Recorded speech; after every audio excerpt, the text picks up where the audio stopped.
Why Buddhism is not compatible with Gnostic Christianity. Many who claim to be Gnostic Christians are, in reality, misguided.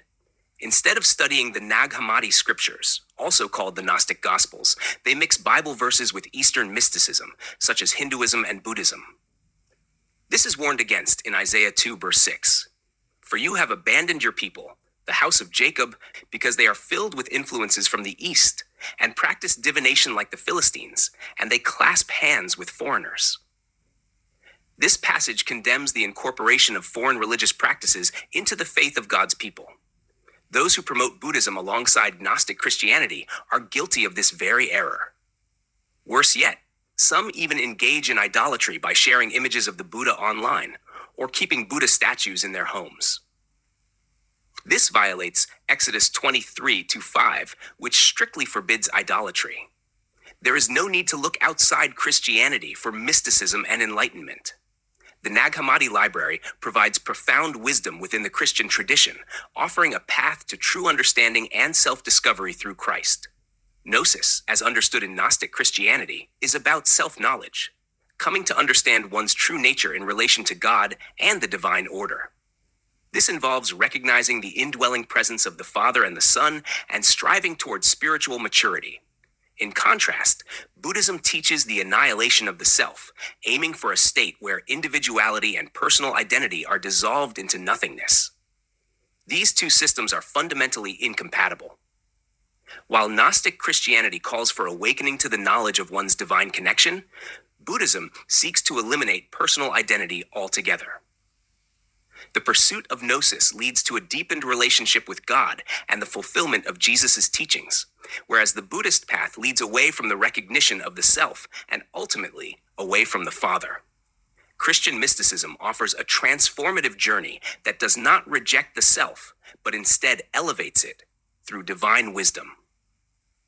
Therefore, there is no need to look outside Christianity for true enlightenment, as all spiritual fulfillment can be found within the teachings of Christ. Yet some attempt to merge Jewish Kabbalah with Christianity, despite its incompatibility with the true faith. The Valentinians did not seek to separate from Christianity.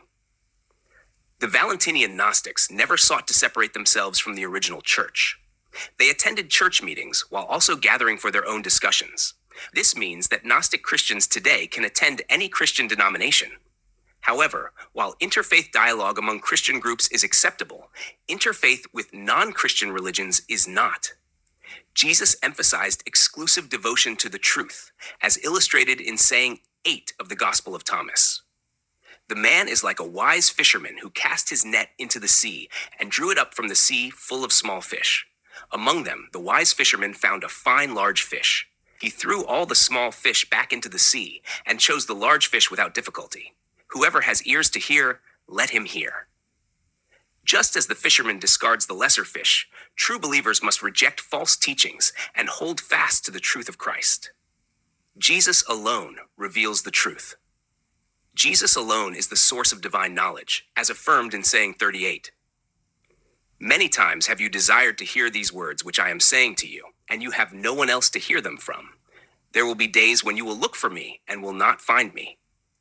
This refutes the idea that truth can be found in Buddhism or other religions.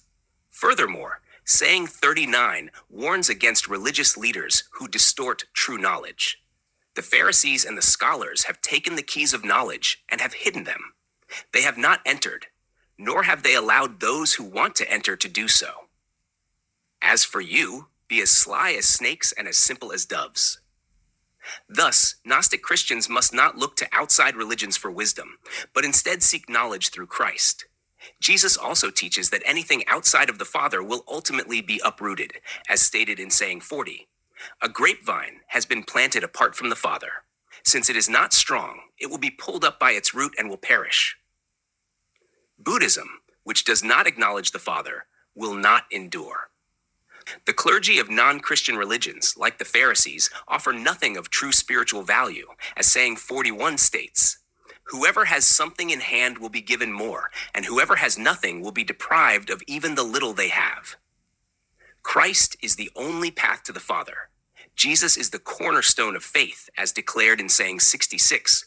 Show me the stone that the builders rejected. That is the keystone.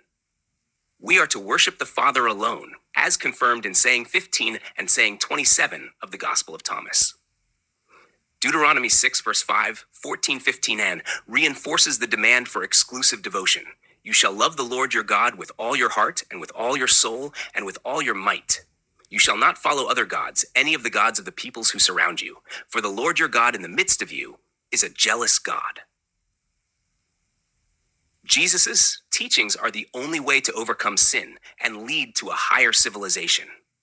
His message must become a global reality, for Ephesians 4:4-6 states, "There is one body and one spirit, just as you were called to one hope when you were called.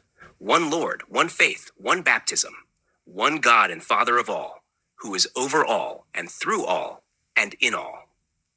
This is further emphasized in Matthew 7:14. "Enter through the narrow gate, for wide is the gate and broad is the road that leads to destruction, and many enter through it. But small is the gate and narrow the road that leads to life, and only a few find it." Buddhism, like all non-Christian paths, is a broad road leading to destruction. There are not multiple ways to God, only Christ leads to the Father. Conclusion. Gnostic Christianity must remain distinct from Buddhism and other non-Christian faiths. Jesus Christ is the only way to the Father, and we must reject all idolatry and foreign religious influences. As saying 49 states, they will stand at rest by being solitaires. To truly follow Christ, we must be set apart in our devotion, adhering only to his teachings.